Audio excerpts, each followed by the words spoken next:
السلام علیکم ورحمۃ اللہ وبرکاتہ۔ ناظرین و سامعین، استقبال ہے آپ کا ہمارے یوٹیوب چینل ندائے حق پر۔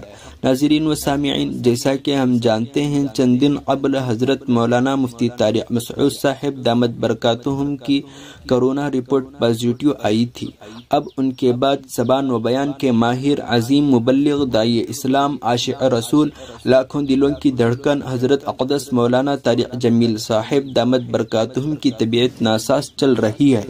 خود حضرت نے ٹویٹ کر کے یہ اطلاع دی ہے کہ ان کو کرونا رپورٹ پازیٹیو آئی ہے۔ آپ کا ٹویٹ کچھ اس طرح ہے: السلام علیکم ورحمۃ اللہ وبرکاتہ۔ گزشتہ کچھ ایام سے طبیعت ناساز تھی، ٹیسٹ کرانے پر کرونا پازیٹیو آیا ہے۔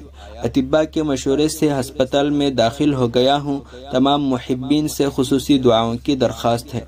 سامعین سے گزارش ہے کہ حضرت مولانا مفتی طارق مسعود صاحب دامت برکاتہم اور حضرت مولانا طارق جمیل صاحب دامت برکاتہم، ان دونوں حضرات کے لیے دعا کریں کہ اللہ تعالی ان دونوں کو جلد از جلد شفائے کاملہ عاجلہ مستمرہ دائمہ عطا فرمائے اور ان دونوں کی عمر میں برکت عطا فرمائے۔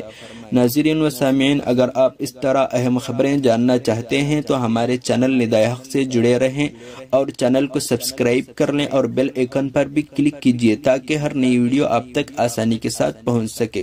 السلام علیکم ورحمۃ اللہ وبرکاتہ۔